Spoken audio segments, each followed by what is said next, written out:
Hello, everyone, and welcome to episode 28 of the Blues News podcast. On today's episode, I'm back with Pip.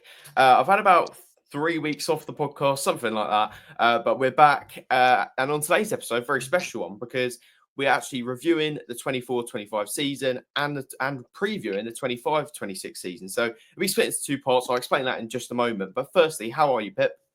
Finn, yes, we are back 3 weeks on from that game, and it's still a bit sore for me, I'll be honest. It is still a bit sore, but we are here today to dive throughout the season, the good, the bad, the ugly, the heartbreaking bits, and let's get some expectations for next season. Where are we going to finish? Who are we going to sign? What's going to happen? Let's just get straight into this, matey.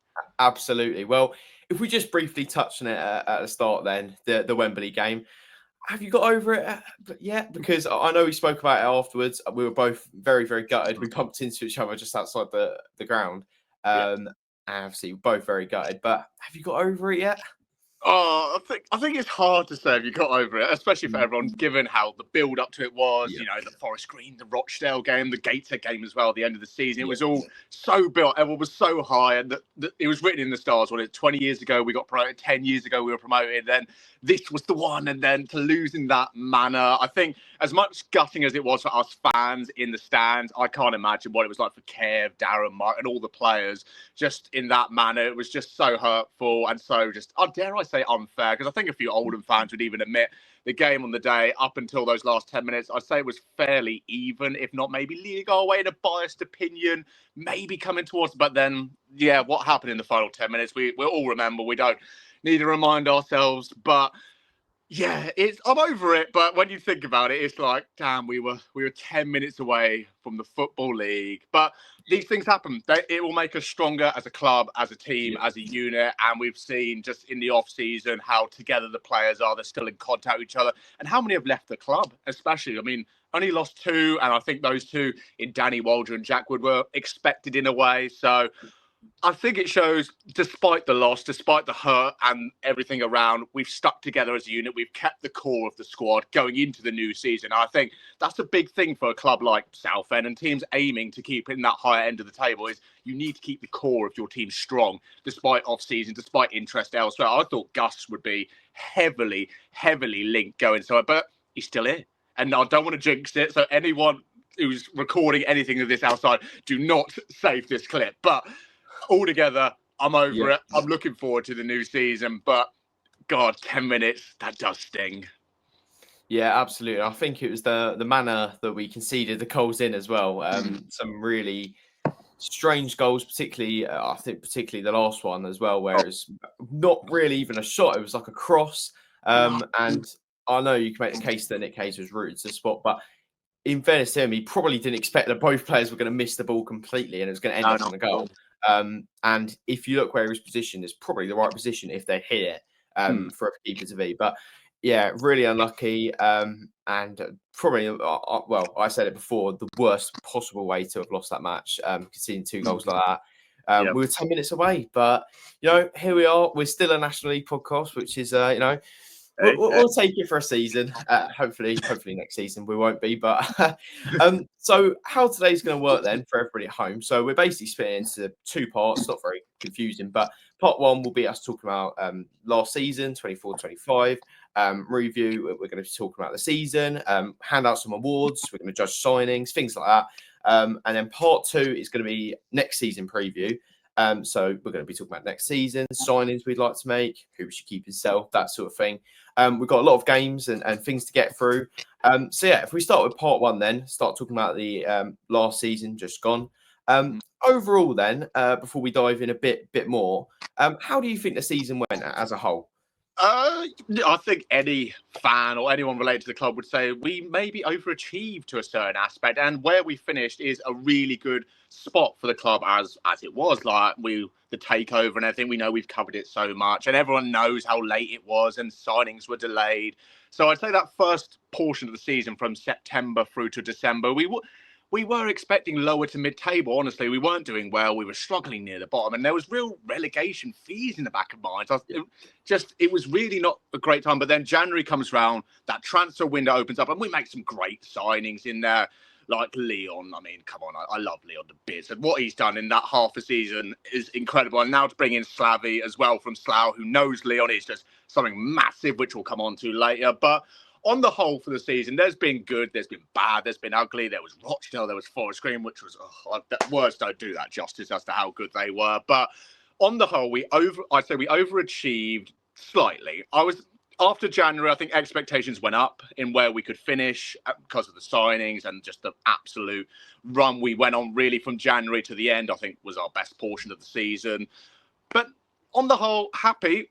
Yes, gutted we lost in that manner, but happy where we finished, sets up nicely for next season. And given the previous seasons where we've just been outside the playoffs, to make the playoffs this season, I think it's a big step forward. Some might say, oh, you finished 8th last season, then you just got up to 7th. It's not massive, but you think about it, we didn't have, like we said, that opening transfer window. We had really iffy periods. All teams do, but I think us as a club from prior to January was a real struggle. So on the whole, really happy with where we finished. Sets up a beautiful season, hopefully for next, with us hopefully being up the top more than the bottom.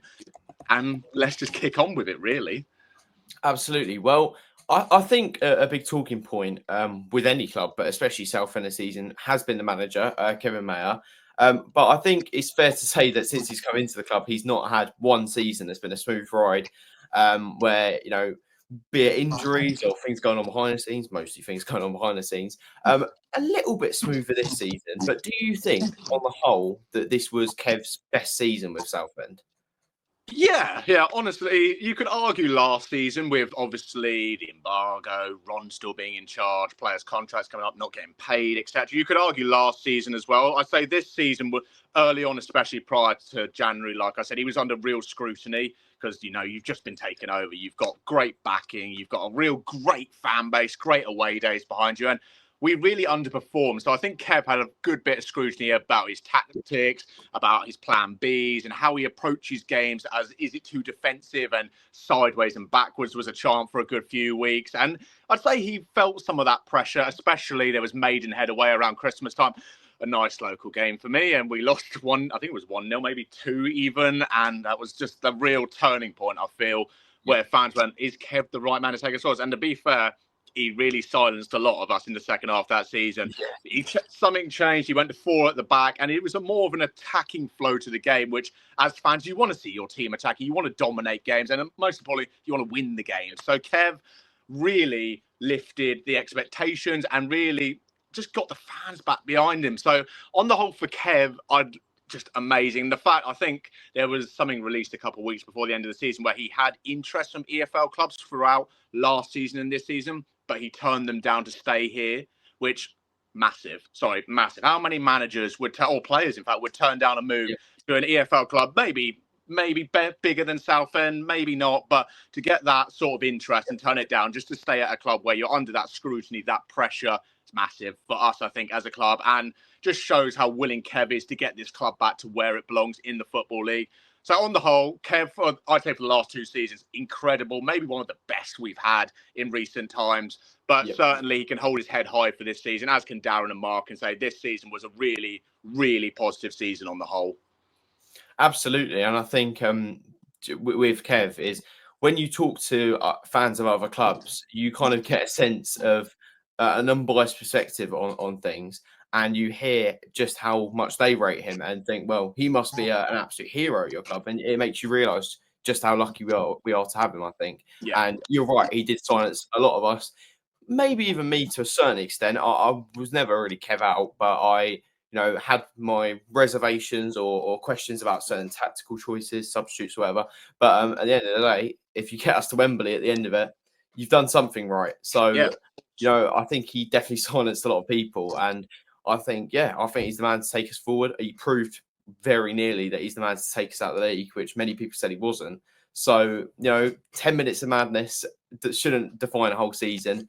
I think it probably was Kev's best season, but you're right, maybe either this season or last season, but it shows that he's just improving, if anything. So another thing that I wanted to talk about then, we'll get on to some awards in just a moment, but with last season and the season before and the season before that, and really as long as I can remember, it's never been stable behind closed doors at Southend.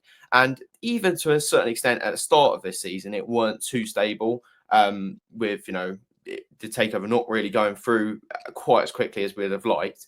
But it's fair to say it has been more stable than previous seasons. How much of an impact do you think that stability, whether good or bad, has had on the players and the team this season? I'll give you a mixed answer. I'd say obviously good because you're getting paid on time for starters, and there's a real good bubbliness. You're on the right path. You're back on the right path. I think at the beginning of the season, since the takeover, there was a lot of talk and whispers around like, are the players as committed as last season, the one where we had Ron still in charge and unpaid bills. HMRC was our best mate for weeks on end. And would you argue the commitment was still there at the beginning of the season? I think a few, maybe not. But as time went on, you could put that in the back of your mind and go, actually, these players are committed. They want us to move on. There's players in there who have been there since like the academy. Jack Bridges in there, Ollie Coker's in there, Colin in there again. They've all been with this club since the academy days. So their commitment levels, especially I think Coker was under a lot of scrutiny at the beginning of the season, shouldn't be questioned almost, because you look at I'll single out Coker, what he's done this season. He's a young midfielder, been in the man's game for a couple of years, and he's scoring goals for fun. I'm sorry, he gets assists, and he's that real little, not breakthrough, but that little difference maker. Like he came on at Wembley for the final. He came on in extra time, didn't he, for the final few minutes, and he changed the midfield game. He brought that electricity, that pace, that excitement. So in terms of commitment, just to single Coker out for one, because I absolutely love him as well as Leon, it shouldn't be questioned. I think they all like the club. They all like being here, and it shows that they've all stayed so far. Yes, you could argue they're on holiday. Maybe they'll come back and get an offer from here, there, or somewhere. But so far, the bulk of the squad is still intact. So the commitment, I'm not going to judge. And on the whole, to get to Wembley, like you said, and 10 minutes away, you can't argue about that. All those boys gave it all to the end, and to say that only 2 have gone out the door, it shows that what Kev is doing, what the club is doing especially, is keeping these players happy. And you want to be at a club where you're happy, you want to progress, you want to be happy going to work. So on the whole, again, incredible season by the players. And that, again, it's a testament to Kev and Kostu on the whole. Absolutely. If we talk about some of our favourite games then. So favourite games both home and away. I've got some games in mind, but if you want to take it away on this one, what were your favourite games? Of course, the playoffs and everything, but overall, what were your kind of favourite games of the season? Yeah, I'd say the playoffs, definitely have to be in the top 2, especially just given how the hype and how it all unfolded. You never really see that with South, and you never see a comeback as great as that from one week to the next. You're never going to see that again, I reckon. You might, but just to have it week after week was so special. Okay, if I can't use the playoffs, best away game. Wow, there's a few. I'm not going to say AFC file take 1 because I got stuck on the train for 4 hours, so that's definitely not up there. No. Dagenham away, just because of how good it was. Macaulay Bond's first goal, just the little bit of spice between Dagenham and Southend, which of course now they've gone down here, but. Dagenham's up there. Eastleigh, I'd put up there again. Atmosphere was good, really good. It was a big game going there. Blues ran out winners. If I had to pick my favourite, then my favourite away of all season, that's tough because I love the away games. I think the away games offer a different perspective to the home. You get some of the real dieharders go to the away, like to Gateshead and all that, and that is going to be my game, is Gateshead, because although maybe it wasn't the best in terms of game, the atmosphere and just the hype going into it from the fans, you could see prior to the game, everyone packing out Gateshead. We doubled their attendance for the day, and just the general feel at full time. You saw what it meant to the players, and to the fans it meant even more. But home-wise, that's a bit more tricky because we did have some iffy home games. We will say that. There's one that lingers in my mind, which is Sutton at home when we threw it away 3-1, and that's just been my lingering one in the back of the head all season. If I had to pick one, though, that I'd say, wow, what a performance. I wasn't there for it, but I got to see the highlights and heard plenty. It would be Boxing Day at home versus Ebbsfleet. Just because the scoreline, just how assertive we were, how dominating, how pressing. It was just something, although I wasn't there and heard about, it was great to hear. And seeing the highlights, you could see we were dominating. It was a strong side that we put out and a strong performance. And it set up really a good run going into Christmas. And as we saw from Christmas onwards, we were pretty strong. So on the whole then, Those are my choices. Absolutely. Well, I've got a few written down here. Obviously, at home is one of my home games. Solihull away, which I don't believe you are at. I missed the 2-4-0 win or 4-goal games. I'm like, what? Why am I a vlogger and I missed these games? I'll get this other one out of the way. Wealdstone at home, which I know. Oh, We also went at that one. that was free. I've missed 11 goals, man. I know. I think you were at this one. Oldham at home. Oldham, I was there for Oldham at home. Okay, we got that one. Phew. Perfect. And of course, the playoff games. I wasn't actually at Forest Green, but I was at the screening of Roots Hall, which basically fell off. Was there due to exams, which are now over, so that's nice. But gives me a bit more time to do this, which is great. But yeah, I think those ones probably, even Oldham away, I really enjoyed that one. Again, like you said about the Gateshead game, maybe not the greatest of games, but it was. Yeah, sometimes I just like, experiencing new grounds. I'd actually never been to Oldham's ground. I tried to go once, got to Leicester and it was called off. So, I was a bit nervous. But yeah, so I think there's been plenty of good games and plenty of highs. But what was the biggest low point for you then? You touched on it there with Sutton, but what was the biggest low point for you this season? Okay, I won't use Oldham at Wembley because that would be top again. I think everyone could agree with that. The biggest low point of the season, wow. I'd say in terms from an anger perspective, Maidenhead away, because that game, I'm sorry, was absolutely horrible to be there. And you had fans, Southend fans turning on each other, some upset with Maher, some not standing for that. And you could see why both sides of the coin, but that, from an anger perspective, was really a highlight just to go, wow, we've lost 6 points this season to part-time Maidenhead, who, let's be honest, got relegated and weren't anything special. But to lose in the manner we did in both games really was a bad point for us. And that includes the home game, like I said, the 6 points there. In terms of other ones, I'd say Braintree at home when we drew, that was kind of a low point. Like, that was we're not making the playoffs kind of game. Like, it's over, season's over, and then boom, we went and turned it around. But I think after that game, a lot of us went out leaving going, that's it, we're done. We're in the National League for another season, and it's not good enough. Those are some real lives. If I had to maybe single out, it would be the Maidenhead one out of those two. Just again, the anger, the shame walking out of that, knowing we'd lost 6 points.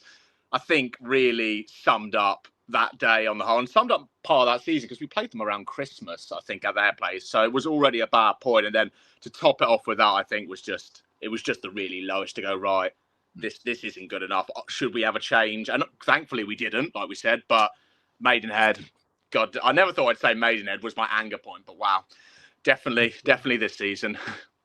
No, I completely agree. I would have gone Maidenhead. You can chuck in Sittingbourne as well, I think. Probably in with a shout. I think that was like the most embarrassed I've ever come away from a game.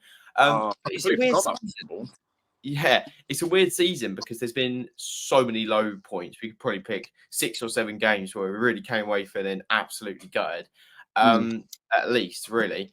But it's also quite weird because you see like the Wembley run and there were so many great wins in the season. So it's kind of been my least favourite and favourite season supporting Southend. But has it been your favourite season supporting Southend? Oh, yeah, and not just because not for the ending of the season, how it played out. I just think, we had a season where as fans, we didn't have to worry about going to court. We didn't have a tax bill as our best mate, like I said, every other week. And just, I think the first game of the season summed it up at home versus York. And you saw everyone walking into Roots Hall just happy, cheerful. What it should be going to football on a Saturday, it shouldn't be worry of, oh, we've got HMRC on Friday. Do you reckon Ron's got this much money? No, it was fans walking in with Kosu around in the boozers, walking around, getting photos, talking to the fans. When's the last time Ron Martin went to a boozer before a game? I don't even want to know, to be honest. Probably when he was part of the bobsled team. But I'd say, on the whole, the season is definitely up there with one of my favourites. If you could argue if we won promotion, it would be the best. But still, on the whole, I'd say it's definitely in the top 2 for, I'd say, in the last 10 years. I'd say it was a real great season. Fans were happy, proud to be a part of this club. And we are on the way back. We're on that turning point. So let's see, honestly, what comes next season will be huge, I feel. Absolutely. Well, one thing I just want to mention briefly, there's 1 or 2 things. Before we're going to play a little game. I'll explain what it is in just a moment. Love a game. Yeah, we will. We've got quite a few, so yeah, you'll enjoy today. So before that, though, I think we spoke about it a little bit with Kev before. We did speak with Kev about Kev. Sorry, spoke about Kev. Yeah, just before. But do you think so? The tactics have been quite a big talking point this season. Do you think that Southend have really found a tactical identity now? And you said about some formation switches and tactic switches. Do you think we've really found our identity now, or do you think we could still maybe make a few changes? I'd say if you were to base it on the second half of the season, yeah, I think we found our tactic. I think for the beginning of the season, it runs into last season where we couldn't sign anyone and players were having to be really conditioned because of how many games they were going to play a season. So I think if you were just to say in the second half of the season, yes, we found a perfect formula and it works. And Kev's not afraid to change it up. You can see during games he starts with 4 at the back, and then especially in the playoff run, we saw he went to 3.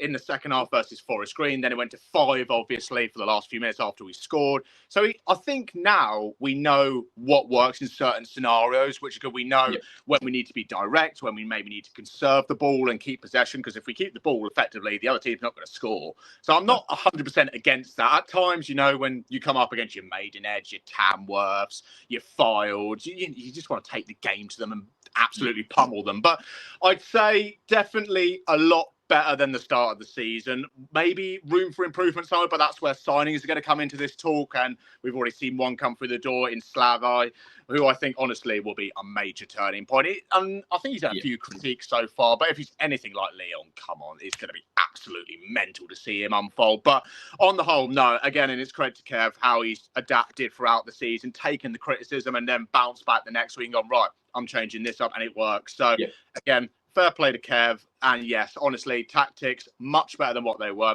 And honestly, I can see it just getting better from here on out.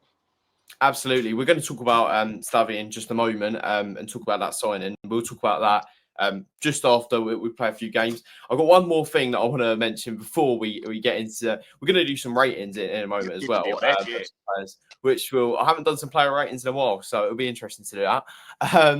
For anybody who's followed for a while, I used to do them, but so we're going to give them a go today again, but for the whole season this time, so that's going to be interesting. But one more thing, I think a big talking point this season about signings in particular is we've of course really utilised loan signings. Pepple, Goodliff, Golden, etc. There's been so many, particularly goalkeepers. What do you make of them? Because some would argue that they're, a financially great option, something you really need to use in National League. But others argue it's a little bit unstable. You saw with Pepple when he just went out of nowhere. It can be quite unstable. What do you make of them on the whole then? I think, if you were to base it off this season, the loans market we've used has been tremendous. I mean, you said there, Pepple, Goodliff. We had Golding as well in there. And like you said, the numerous amount of goalkeepers. But they've all come in and done a job. I don't think there's been one where I've gone, do you know what? Maybe you've not made the right move. And you could argue with 𝗥𝗘𝗩𝗜𝗪, but then he went back to Lincoln and he was part of their first team. So honestly, I think credit to John Still and the recruitment department this season in the loan market, because every one of them has worked. And we saw what it was like with Pepple. You feared that man would not stop scoring, and then he didn't. And obviously it broke hearts when he left. It's just a shame, like we said, that they have to go early almost. I mean, if we had kept Pepple around for the whole season, who knows where we could have finished? Could we have been challenging higher? Maybe we could have. But to see Golding for that little run of games before he got injured, absolute Rolls Royce. It's no surprise he's attracting interest from up in the leagues now. Credit to him for that. And even with Ben from Colchester, again, another great loan signing. Just commander. Yes, he had iffy moments for the first few games. I think we were all a bit tongue-in-cheek, like, have we really done a good move here, guys? But he grew. He got goals. And yes, we will remember the Wembley moment for his loan spell. I think a lot of us will. But honestly, just the leadership qualities he brought. Again, credit to John Still, Kev, everyone in the recruitment department for getting that deal over the line. It's hard as well, I think, for parent clubs to let loans go on a season-long loan, because like we saw with BIM, started off great. And you want to test players high. You want to see if you want them to be a part of your squad going into next season. We saw that with BIM.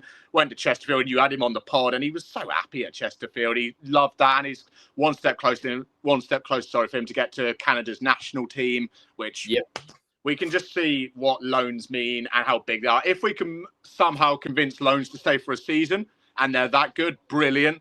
But I wouldn't say give up on it. Just give up on it at all. I really can't put my teeth in today. But on the whole, credit where it's due to the recruitment department. Really good season for them in loans. Long may it continue, and long may, hopefully, a certain striker or certain Canadian striker return one day. Oh, that would be amazing, wouldn't it? But I know. I completely agree with you, though. I think I kind of get the argument that they're a little bit unstable, and when players leave like that, it really can disrupt us. I personally think if we had 𝗏𝗏𝗡𝗪 and Golden, I know Golden was injured, but if we had those two in the final, I have no doubt that we would have won that final. Personally, I think they would have made the difference. At least, certainly, even just Golden in that defence would have made the world of difference. But it's how football works. And I think, especially at this level, we don't like to accept it, but we are a non-league club now, a National League club. And I think at this level, you just have to use loan signings, and it's so important with these lower leagues. Obviously, we're used to being much bigger of a club and much higher in league positions. But if we're honest with ourselves, nationally, you have to use loan signings, and I think they're really important. And at the end of the day, they played a big part in getting us to where we were. So we're going to play our first game then, which I know you've been quite excited about. So we're going to do some ratings in a moment. But before that, we're going to play a game called One Word. So I'm going to give you basically a list of one by one things. Could be players, could be events, anything. And you've just got to sum it up in one word only. Okay, so we'll start off nice and simple then. Our season as a whole. Standout. Nice. Gus. Oh, it's not what. Can I use Starman as one word? Yeah. I'll allow it. We'll allow it. Good. I'll allow it. Kev Maher. Legend. Perfect. Wembley final. Gutted. Yep. Arabin Pepple. Is there one word for please sign? Oh, okay, contract there. Nice. Harry Taylor. Oh, warrior. Bon. Ooh, that's a tricky one. That is. Macca. Grew. Got better as it went on. Yeah, I like that. Yeah. This is an interesting one. Maybe try and keep it PG as much as you can. National League referees. Oh no, you can't say that. Useless. Yes, nice. Well done on that one, because I would have struggled using a PG word for them. Tom Hopper. Oh wow. Trooper. Feel he's overlooked a lot of the time, but does the dirty work and does the hard yards. Ollie Coker. Oh wow. Let's see. I want to use Starman for him now instead of Gus. Wow. What could you use? Shrimper. Just because he grew up in the air through the academy, was in the stands for games when he was younger. True Shrimper. Absolutely.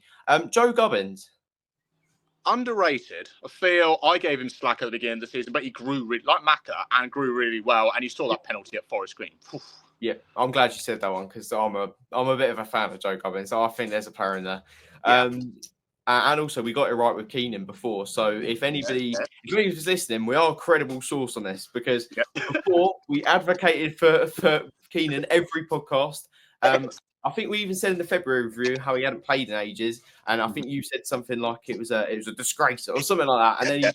And then he won the season. So find the clip. To us. So overall, our transfers and signings. Wow, our transfers and signings. Yeah, solid. I feel really good. Yeah, I agree with that one. I think at the start of the season, maybe midway through, I was thinking maybe a bit of a failure, but I think as it got on and you introduced players like Keenan, as you said, Macca started to grow on us, and Leon, players like that, and especially the loan signings, I think, definitely solid. Nick Hayes. You can't. What was that one? Oh, Nick Hayes. Nick Hayes. Oh, fucking beast. Yep. Josh Walker. It's an interesting one. Oh wow, that's interesting. See, I don't want to be harsh or anything. Go on. Overrated. Oh yeah. I won't say any more. I'll just say overrated. Fair enough. Keenan. Animal, just pure, Yeah, absolute machine in the middle. absolutely. Well, we've got one more. I don't know if you've tried it. The new burger van. Oh no, I have.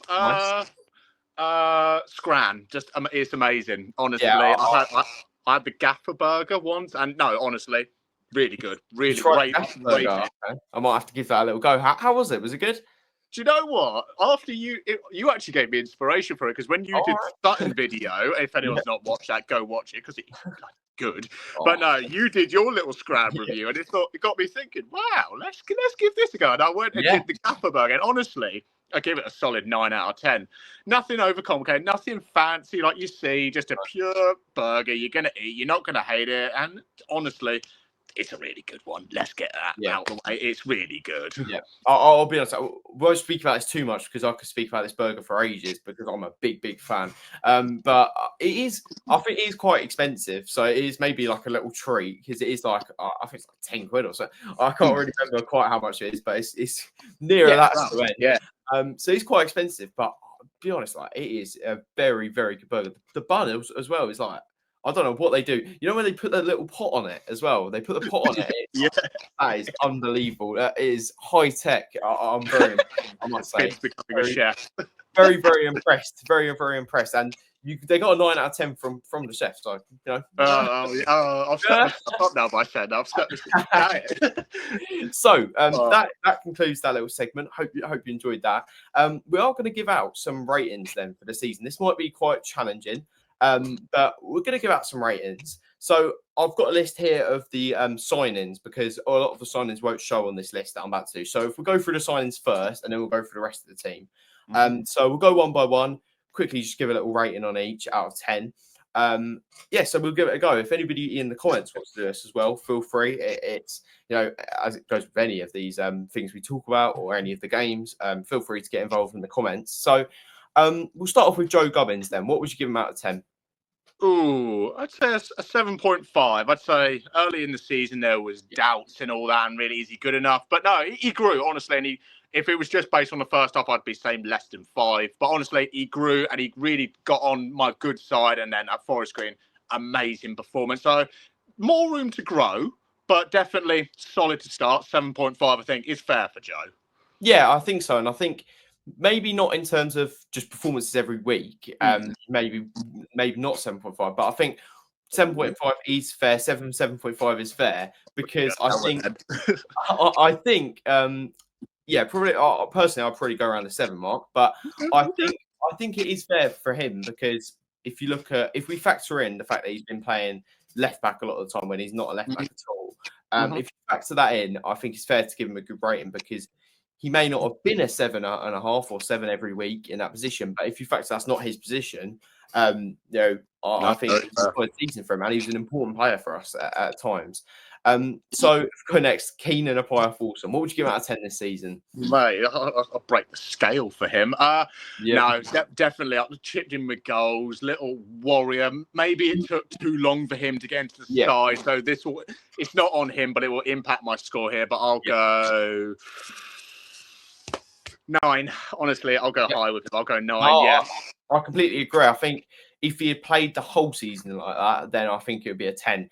But I think, like as you say, not his fault at all. We've done a podcast before. I mentioned it in every match report, but for some reason he wasn't playing. But I think 9 is definitely fair for him. An interesting one next. Very hard to really give him a rating. To be honest, actually, I don't think he actually played one game, so we probably shouldn't rate him. James Hilson, I don't think he actually played a single game, so maybe we'll put NA for that one. No, I don't think he did play. I think he was born and went to Salisbury, didn't he? Just quickly out the door. Yeah, it was difficult for him because I think that was the time where Colin was playing really well.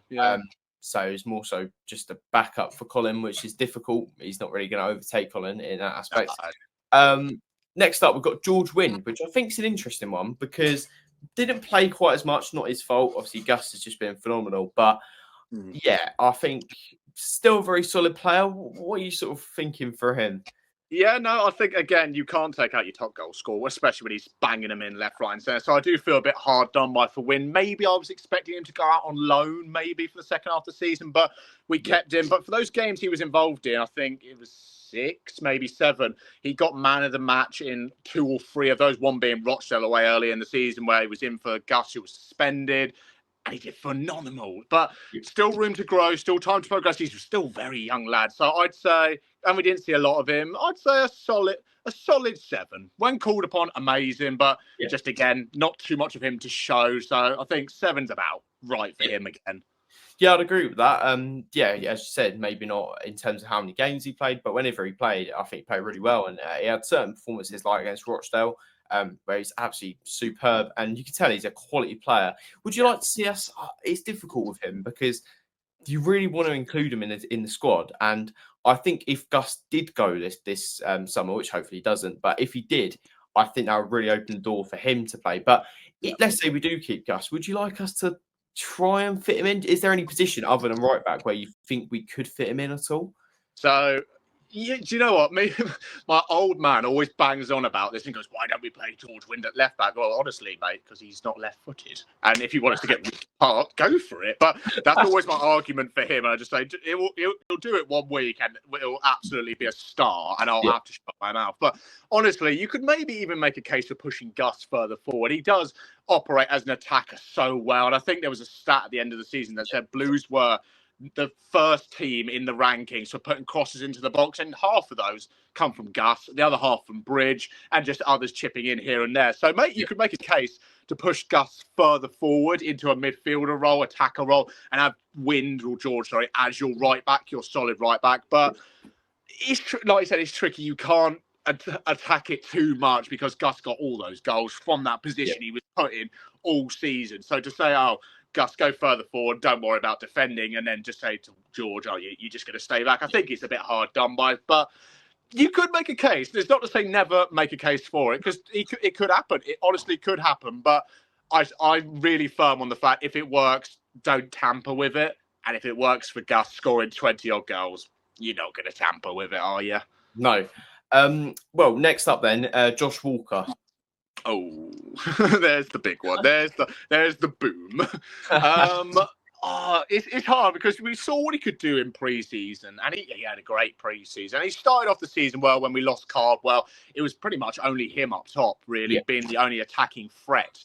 So I will give credit for that, and he scored a few here and there, but after we started to bulk up and bring in more strikers and change maybe the dynamic of the team, maybe to something that he doesn't really accommodate into, it just went downhill a bit. And then that penalty at Forest Green, I'm sure he feels bad about it, but it was really bad, wasn't it? It's just slow, low, straight towards the keeper almost. So I'll be critical and say 4.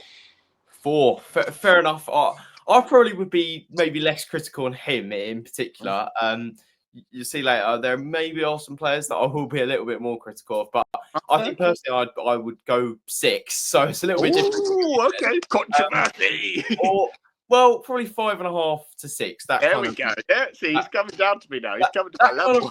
That kind of region. I'll give you that much. But I just think there is a player in there, and I think, it weren't really his season. Would I keep or sell him? That's another question. I'm not too sure about that one. Because I wouldn't be totally opposed. I wouldn't be totally opposed to getting rid, but I would be maybe a little less harsh than you, but we'll see later. Maybe we'll disagree on another one. Okay. So Nick Hayes, what would you give him? Oh, okay. So I know there's a few people in particular who aren't fans of Nick, and okay, if we're going to look at stats, I think he kept 1 clean sheet since he signed, which for a goalkeeper isn't great, is it? To keep 1 clean sheet in about 10 games isn't a good look. But I think for what he offers in terms of shithousery, especially, I love that. But just for what he offers and the fact that he actually wanted to come to the club when they approached him, he could have turned them down, stayed at Barnet, got a Champions medal and held the trophy at Wembley, held the trophy to get promoted. But he didn't. He came back to Southend, and on the whole, he's a solid keep. And between him and Colin, you can argue pros and cons, but he's going to be contesting Colin for most of the season, next season, maybe even on if he stays longer. But for Hayes, I think again 7.5. Just on that clean sheet number is sticking with me, so I think 7.5 is fair.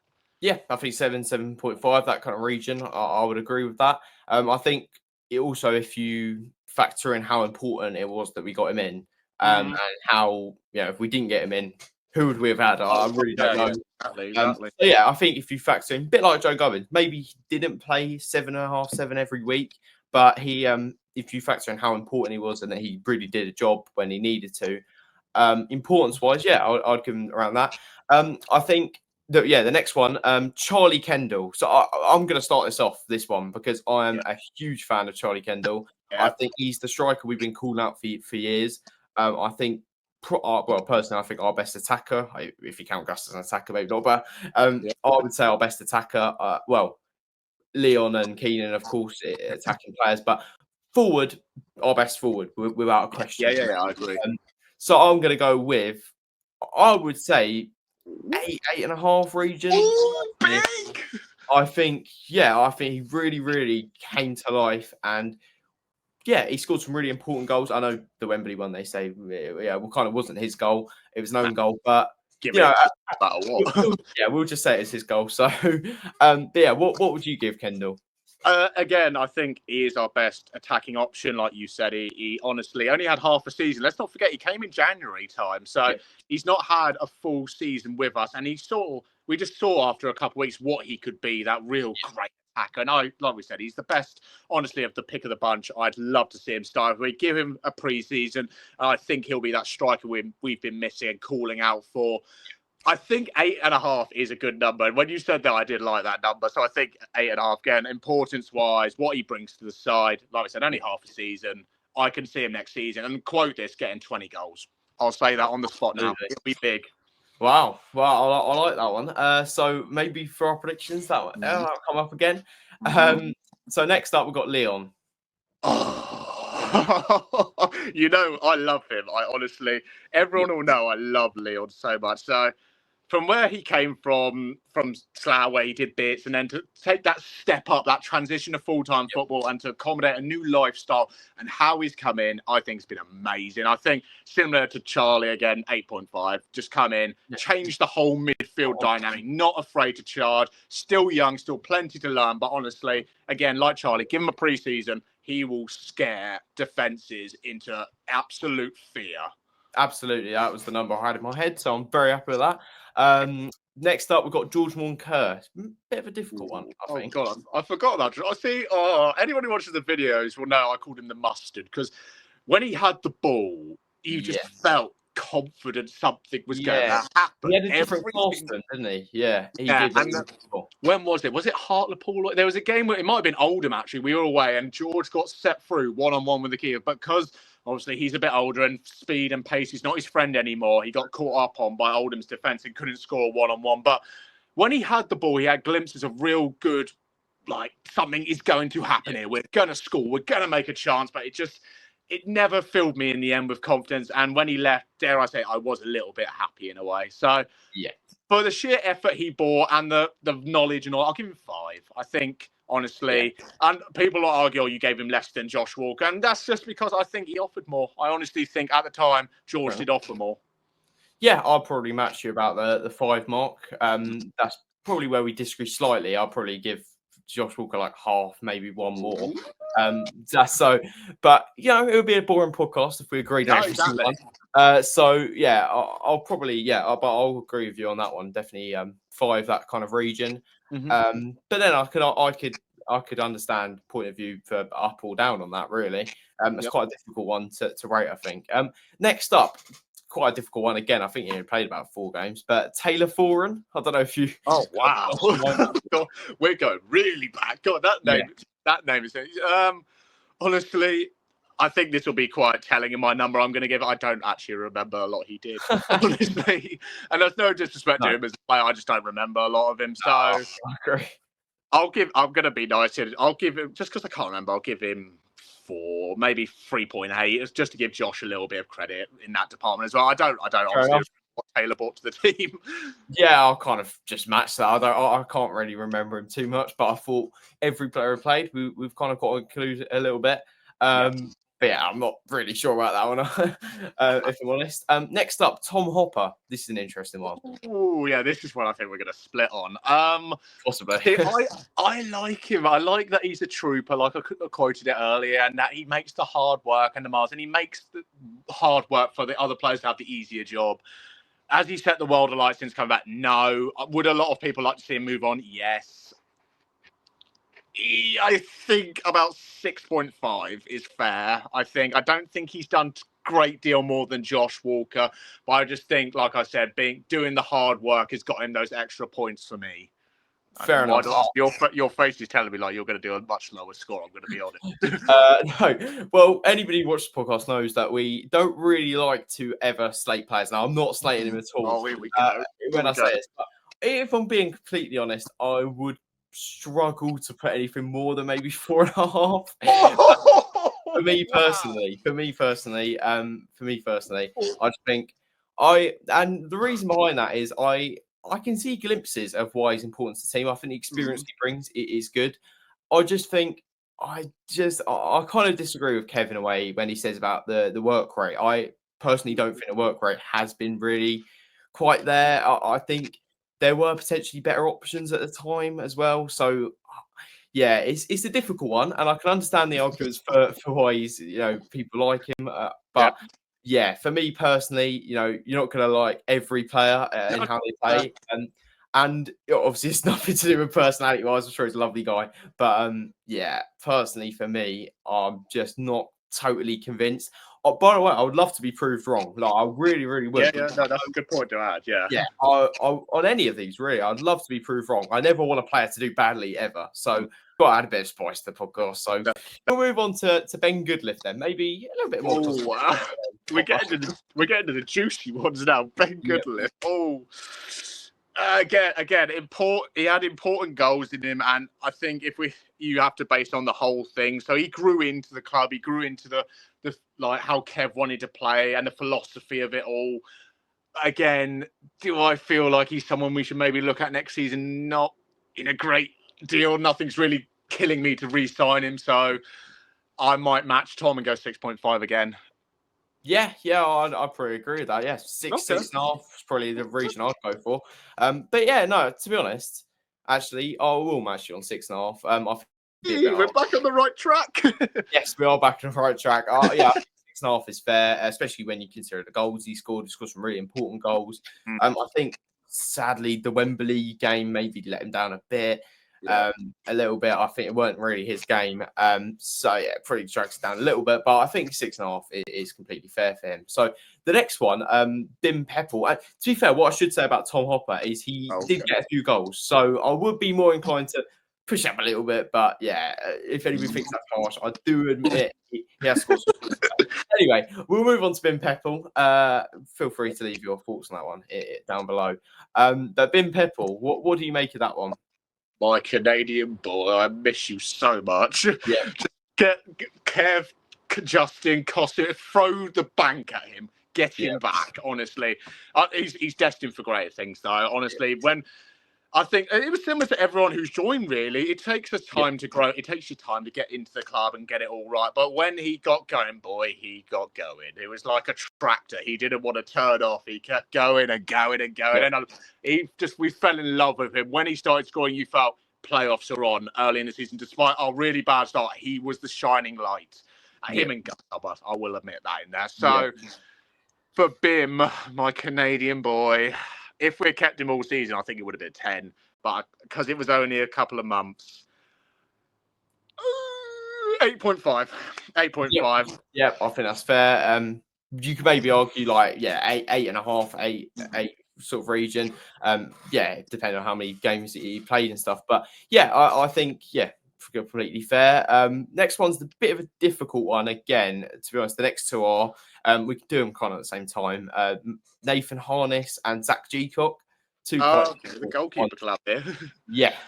Wow. Okay, so I said earlier, Gscock really wasn't a great one for me. He played a few games in the FA Trophy and the little cups here and there, but He didn't set the world alight for me. And the same with Harness. He came in. The only good thing I will say for Harness is when he came on for the injured Colin at Dagenham and he pulled off 2 wonder saves at the end to keep a clean sheet.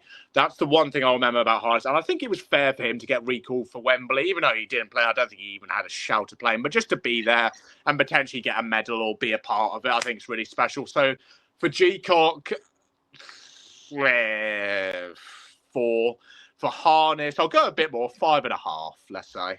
Nice, yeah. Oh, I completely agree. I think Nathan Harness just a little bit more, especially as he came in as like an emergency sub in the last game. I know he didn't play at Wembley, but that was quite important to have him there. So, yeah, to the players that aren't signings then.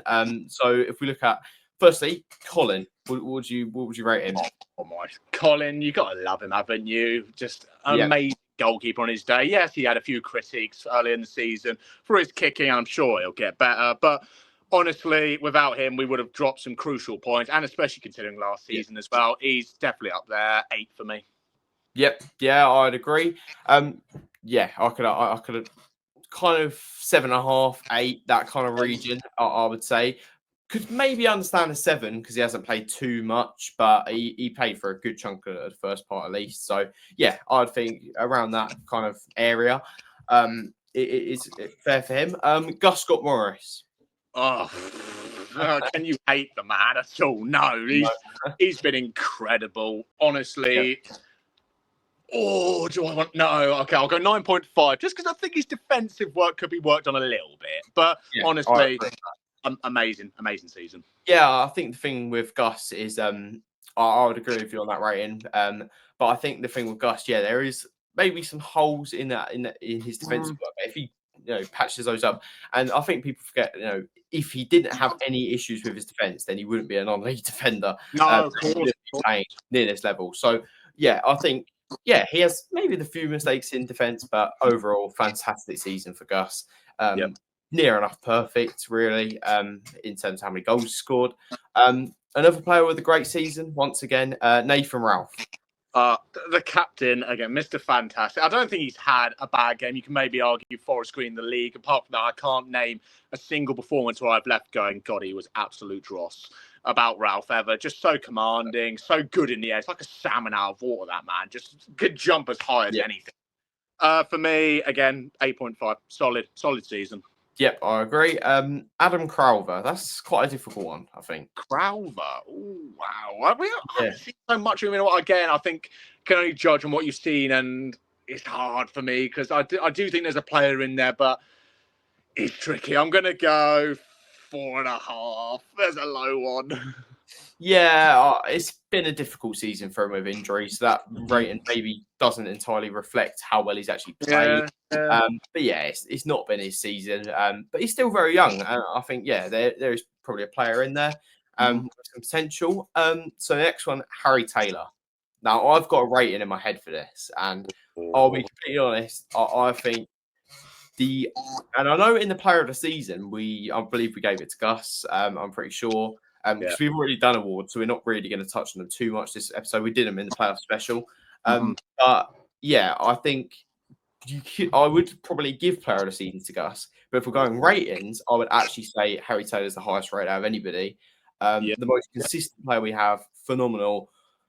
I wouldn't be opposed to a 10, but I would go for a 9.5, 9, but I would definitely not be opposed to a 10 because I don't see how he could really be any better.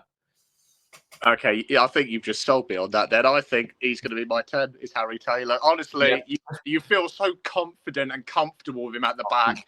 Is honestly the best player I think we've seen in a while. And that's quite a shout to say over someone who scored 20 goals this season. But honestly, for the past 2 seasons, he's been solid as a rock. He's been in the top 3 for player of the season. Honestly, best 10. Literally all 10. Yeah, I completely agree. I think Harry Taylor is just, and a lot of people say about losing Gus this summer, but I think losing Harry Taylor would be an absolute nightmare. And I think that's probably the bigger risk, if I'm completely honest, is of losing him. So if we look at the next player, which is Jack Bridge, then that's quite a tricky one again, because I think he came to life at the end of the season, but I think for a large chunk of it, people are thinking, it's quite a fall off from where he was last season before. But yeah, it came to life a little bit at the end. I think he really got into his own again. Yeah, I agree. Losing Wes, especially Wes Fongook at the end of last season, I think was a big loss for him because Wes used to make that space so well for Jack to then go into the gap, into the pocket and make a chance. But obviously, it didn't start well for Jack, and it was really a slow burner sort of season. He did come to life at the end, so it will help the rating a bit. But it's hard because he's a really good player, but I have to say 6. Honestly. I think that's about fair for Jack this season. Yeah, I think maybe the end of the season it'd be like more like a 7.5. Yeah. And then at the start it was probably more like a 5. So yeah, if you average it out, I'd say 6 is probably quite fair for Jack. Yeah. 𝗥𝗘𝗩𝗜𝗘𝗪 again, I think quite an interesting one. Maybe goes on the radar, maybe not. I say either one where he's fantastic or he has an off game. There's no in between with Nõr. You're either going to get one product or the other. And I think it's been a bit of a mix this season. We've had the great Nõr and then the sort of okay Nõr. So I think, again, we have to average that out across the season. He scored 1 or 2, been a bit iffy. I'd say, again, 6. Again, 6.5 maybe to be generous. Yeah, I'd agree. Yeah, probably around there. Yeah, can be. But you're so right. Like some games he's really quite off it, and then some or he's phenomenal. It's not really much in between, and if he scores it's only ever a banger. So he's one of those kind of players. He's a little bit hit and miss, but when he is playing well, he plays really well. So Cav Miley then next up. I think again, based on the beginning of the season, it would have been a really low number. He did that player of the season hype behind him. I don't know if it got to him, but it just didn't live up to it. Got injured, was out for, I want to say 6 months it was. It was a really long time and came back and lo and behold, he's starting at Wembley. Like that, I think was a big credit to him just to how the manner he came back. He had 2 games to make good and he started at Wembley. Again, I think it would be unfair to give him too high based off those 3 games and too unfair in the same manner to give him too low. So I'll say 6 again. And that might be a bit hard done by, but I think it's about right for Cav this season. Yeah, quite similar to Bridger, I think. Weren't really going well for him at the start, and even maybe players like 𝗥𝗘𝗩𝗜𝗘𝗪 a little bit. Like we're going to see in just a moment, but maybe didn't start off the best, and I think quite a few players didn't really start off the best, and then picked it up towards the end of the season. I think Cav right at the end was really important player to bring on. In those games. And as you said, starting in Wembley was a big credit to him. But next up, James Morton. I think he got 3rd in the player of the season, which I do get. So where do you kind of rate him? Because I think this is one, again, that splits opinions a bit. Yeah, no, you're right. It does split a lot because some love him and for all his crossing ability. And he's similar to Nõr, I feel. One day you're going to have the amazing James Morton who's going to ping everything left, right and centre, pick out a target and we're going to go score. Or you get the James Morton who pings them all to the sideline. It's really hard hitting this. And I will rate him slightly higher than recent players just because on his day, he's untouchable with how he can distribute that ball. So I'll go 7 for James. Again, 3rd in the playoff ratings, so I think about 7 is fair for him. Yeah, we haven't disagreed in a while, so I would agree with that as well. I definitely agree with that. So I think this is the last player. If we want to talk as well after a little bit about the 2 that left, Waldron and Wood, but firstly, just to wrap up the squad, Ollie Coker, what would you rate him? A bit of an underrated season for him. I think, again, during the course of it was a bit iffy, a bit here and there. You either got an amazing player or an iffy player. That's pretty much been the story of the first half of the season. But again, I think he's one that stood out a bit more. So I'll go in between now. I'll go like a 6.75. I think he wasn't completely off. He wasn't as good as, let's say, Morton on his day. And then when Keenan came in, that kind of displaced him. And we saw just what our midfield could be. So I think, just below 7 is about fair for Coker. Yeah, completely agree. So Wood and Waldron, I think maybe we shouldn't really rate because they didn't really play too much. Bit of a difficult one. But so if we move on to part 2 then. So this is the next season preview. We're just going to whiz through some predictions. Things like that. So if we start off then, do you think that we're in a good position, a strong position going into next season? Yeah. I think like we touched on in the last episode now that we've kept the base and the chunk of the squad. We've only lost the two, like in Danny Waldron and Jack Wood. So I think importantly, you have to keep a good core to your squad. You need to know the philosophy, the dynamics, and the whole squad needs to know that for anyone looking to come in just to not to appreciate, but just to approach a club and just see, well, they've kept all their players this summer. Yeah. They all know how they want to play. I can adapt to that as quicker than what I could have. I think is really a good thing to have just in terms of going forward. We've made the one signing, obviously, but I feel we have to look for quality now over quantity as such, because you could do a Sutton. You could go and sign 20 players and they'll all be about 6 out of 10. We're looking for players now who are that 8 and upwards, like 𝗘𝟮🴬😘, like Leon, like Keane. You want players in that category. And I understand frustrations are high at the moment, considering it's our first proper summer. We should be going and signing the world. We should sign the next 𝗥𝗘𝗩𝗜𝗘𝗪, but it doesn't work like that in football. Like for instance, we wouldn't sign 𝗥𝗘𝗓𝗜𝗘𝗪 because he plays for York, who are all the way up north. For someone to relocate from up in York down to South, it's a massive commitment. And it's not just the club's fault if that doesn't happen. It's also down to the player, the agent, the surroundings. There's a lot of things to take in. So honestly, I think expectations going into new season so far, I'd say, are quite not sky high, but around that sort of building stage. You know, top 7, I think, is a good aim for. Obviously, you want to be going higher. You want to be top 3. I think with a couple of additions of quality, top 3 is definitely on. But I'd say for now, we're looking quite comfortably at top 7. Yeah, I completely agree. I think there has been some people who have been quite, a little bit annoyed about our transfer business this window so far. But I think it's so early. And also, what people forget is our season was a lot longer than these clubs. And, up until literally 23 days ago at the time of recording, we didn't know what league we're going to be in. So you can't sign players until you know what league you're going to be in. And really, you can't really plan too much either so it's difficult. And I think these past few weeks have probably been about planning. Also, what people forget is at these kind of levels, people are on holiday as well, which does play into it. You're not really going to announce somebody who's on holiday. So that kind of thing plays into it. Some of our targets have gone, but that's kind of out of our control. I think, to be honest, it hasn't been. It's not too much of a concern for me. I think we've got a really good squad. If we can keep those players, add to it. We've signed Spazov now, which we're going to talk about in just a sec. But yeah, and I still think there are some really good options out there, which is good. So if we quickly talk about Slavy Spazov then from Slough, a player that I didn't know too much about until I heard rumours. I'll be honest, I don't really keep up with Slough football too much. But yeah, since I've heard great things about him, kind of looks like the striker we need. What do you make of him, Pip? I honestly think Slough are going to become our new feeder club at this rate. That's 2 now with Leon and Slavy.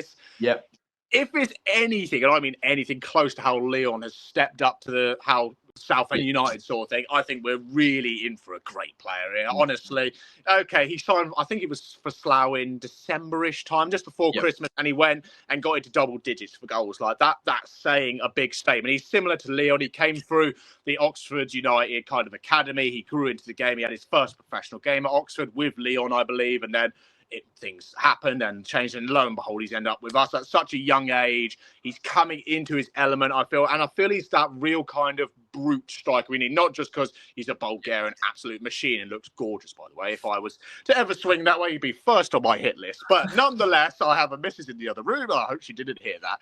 But in terms of what he will offer, I think we are all crying out for a new Harry Cardwell, someone up top who could hold the ball, allow others to come into the game and just chip in with a goal here and there, and just to get into double digits for a striker, I think would be something rare, especially the season we've just had. We need a striker getting those goals. We can't just rely on Gus every other game. So honestly, I'm excited for what he could bring. Give him that pre-season with Kev and the rest of the squad. I feel he'll be a really good asset. Him and Kendall up top would be absolutely critical for us next season, I feel. And maybe with an addition or two, hopefully a Canadian boy. But hey, not going to say any more on that. But honestly, welcome to Slavy. Hope he sets the world alight like his mate Leon has. Absolutely, they're both Oxford as well, and 𝗣𝗏 is actually the youngest goal scorer for Oxford United ever. So I think he scored when he was about 16. So really, really impressive. I think he's playing the under-21s at the time. So quite playing a lot of years up. So yeah, I think there's such a player in there, and I think I really hope if he's anything like Leon, he's going to be absolutely quality for us. So to talk quickly about signings then. If you could sign 2 players for Southend realistically, then who would you sign? I can start if you want. I don't mind because I do have 2 players in mind. Give you a little bit. Yeah, you fire away. I've got one, but I'll think of one. You go. Well, one of these I think you might be thinking of. And I'll start with him. He was at Dagenham last season, 𝗘𝗮𝗩𝗪. Okay. I don't know at the time of recording if he's gone anywhere else. I haven't actually checked.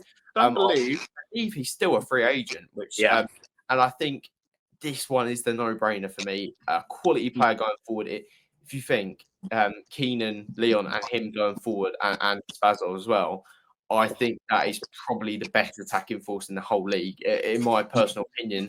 I know York fans probably disagree, but I think that's at least second. I can't think of any attacking force that would be better than that.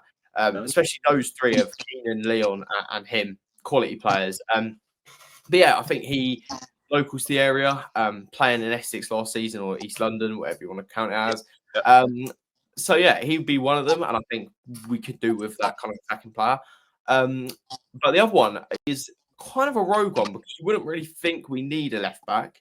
I know you're going. Go for it. And also being from Kent, I know quite a lot of Maidstone fans, so I know just how good this guy is. Ben Brooks, personally, I think whilst we don't necessarily massively need a left back, I think it kind of depends what happens to Bridge this summer. I don't think he'll really leave, but I would love us to have a proper left back, left wing back in that role. And it might let Bridge maybe explore another position or get out of the pitch a bit more, maybe come off the bench where I think he's quite good coming off the bench. But I think if we really, really want to push on this season, having a left back there, a proper young left back, I think he's really young. I think he's only like 21, 22, if I'm right. Quality player, homegrown talent. I think, personally, I think quality player ready for the step up. So, who are your 2 then, Pip?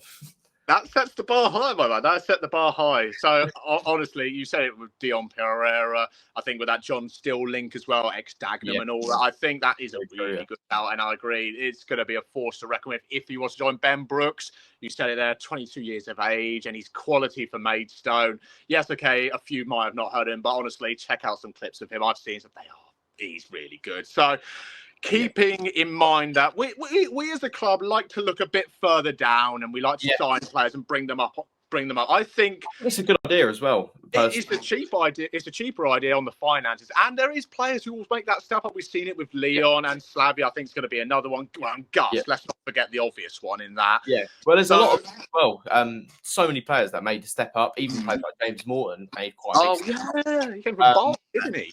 Loads of players have made the step up, and I think, it's such a good idea to go for lower leagues. I know some people prefer to go for leagues above, but I don't really think signing players who aren't good enough for the League Two is really a smart idea. Signing players who are on the up rather than on the down, personally, I think is a better idea.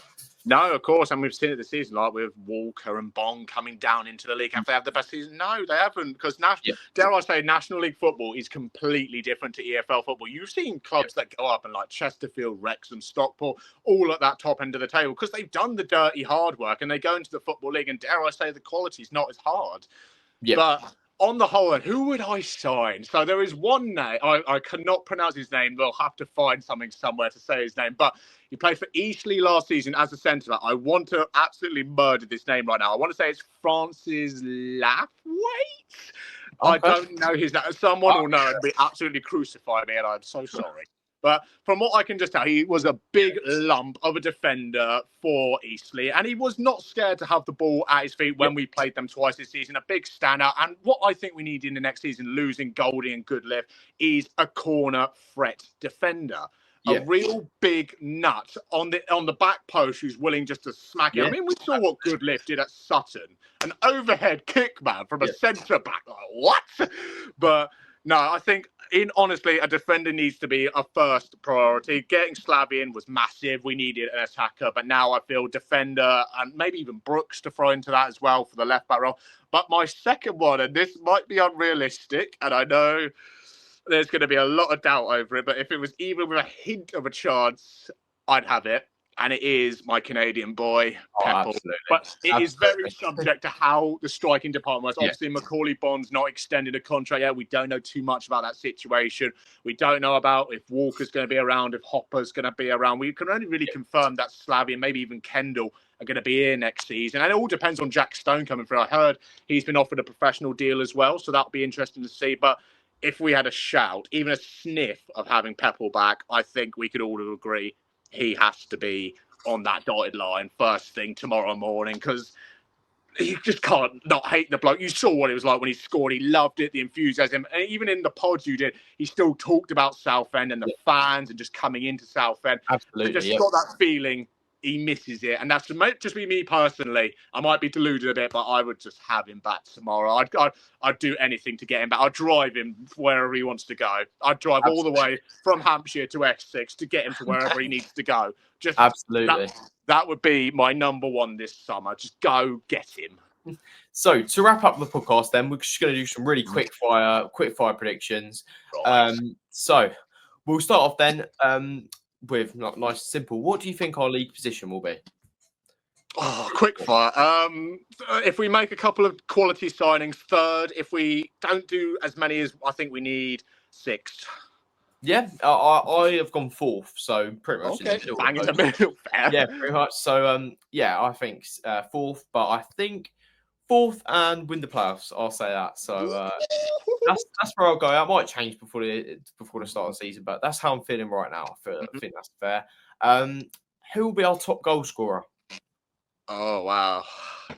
See, part of me wants to say Gus again, just to absolutely paint it in the stars that a right wing back can do it 2 times back to back. I'll go Kendall. Honestly, I think 20 goals this season minimum. Yep, I absolutely agree. I've got Kendall. Breakout player. I've actually got 2 names for this. Who's going to have a breakout season? Okay, I'll go for one, which I talk about a lot. And that will be Jack Stone. If he accepts that professional deal, I honestly think, give him a few games here and there, he will shine. And another one will be George Wind. Yeah. George Wind. Yeah, I think those are really, really good shouts. And actually, neither of the ones I had in my head. So that's quite nice. Okay. Different ones. But yeah, I think Jack Stone, I just kind of forgot about that one. It's a really, really good shout. Obviously, it depends on, the contract situation and stuff. But, really, really good shout. The 2 I had in my head personally were firstly Leon. I know he's kind of already broken through and stuff, but I think he is crying out for that. Like next season, it's going to be a breakout. Like he is going to be phenomenal. Because we've seen glimpses of how good he can be off the bench and stuff. But I think next season will be his breakthrough season where he really shows the league he's one of the best players in it. But also Joe Gubbins. I think it depends what happens with players like Goodliff. Maybe if Harry Taylor moves on, I hope not. But if that does happen, it could be a real breakthrough season for him. And I think, we're going to be looking for a centre back with Goodliff going and James Golding going. Probably, I don't think we'll bring either back. Maybe we'll bring Goodliff back. We'll have to see. But I think depending on what happens, if we give him a go, I think it could be Joe Gubbins' season to break through. And finally, last thing of the podcast to talk about, player of the season. Oh, wow. Already. God, do you know what? I think I'll base it off. He's been in the top 3 for the last 2 seasons. He deserves it. If we can keep him, he'll get it. Harry Taylor. Absolutely. Harry Taylor. I can't disagree with that at all, really. I think if he stays player of the season, I would be happy to give it to him now because he's just phenomenal. I've never seen it. I would personally say that he's the best player I've ever seen for Southend in my time supporting, which I know is a bit of a wild statement, but I think the past 2 or 3 seasons since he switched that centre back role, unbelievable, absolutely unbelievable. I can't really sing his praises enough. But that pretty much wraps up the podcast. Quite a longer one. Hopefully in the edit I can cram it down a little bit so it's not too long. But you know me and Pip love a chat. So if you're clicking onto the podcast, you're gonna expect a long one when it's me and Pip. But thank you very much, Pip. One thing I want to mention before the podcast ends. Pip will know this. The FCA nominations are actually out. They're currently open. So yeah, I don't know if you can nominate 2 people. If you can, then yeah, here you go. Please nominate me and Pip. It would be brilliant. I've never gone for it, so I'm not expecting anything this year. But yeah, any nominations are very much appreciated for me and Pip as well. You know, amazing stuff that he does. Brilliant channel. You can't, you don't need me to tell you how good Pip is at this stuff. So, fantastic. But yeah, any nominations really appreciated. The link will be in the bio below. I think the 2 categories that I really qualify for the most out of the lot is probably best in non-league, best young creator. I think they were the 2.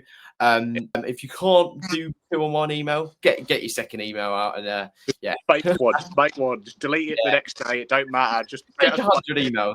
50 each, that would be nice. Oh, yes. So yeah, so any nominations really appreciated. But thank you everyone for watching. Thank you, Pip. Is there anything you want to say just before I end it? Oh, no, I think we've done the talking, mate. We do love a good talk, don't we? But no, Finn said any votes in the FCAs are welcome. Thank you, as always, for listening to 2 blokes ramble on whatever you're doing, going to work, sat on the toilet for an hour. I know that might be me some days, but no, honestly, thank you for tuning in. Thank you for putting up with us, and I look forward to being back. Probably, I'm going to guess, in the new season, and we will chat all things Southend, and hopefully start off top of the league after 1 week. In an ideal world, but it's Southend, so it'll be mid-table. Absolutely. Well, thank you very much for coming on, Pip. Thank you, everyone, for watching. If you did enjoy, please make sure to like and subscribe. We've got some fantastic guests coming up. I think Pip will probably be coming back on very soon. So that's one guest that you can really look forward to. But there's also, I think I've got about 3 or 4 lined up. So I've got a lot of guests. Busy old summer for me. But yeah, love it. So yeah, thank you very much, everyone, for watching. If you did enjoy, please make sure to like and subscribe. Nominate me and Pip in the FCAs and any other Southend content creators, by the way. Yeah, we can't forget. See you on the next one.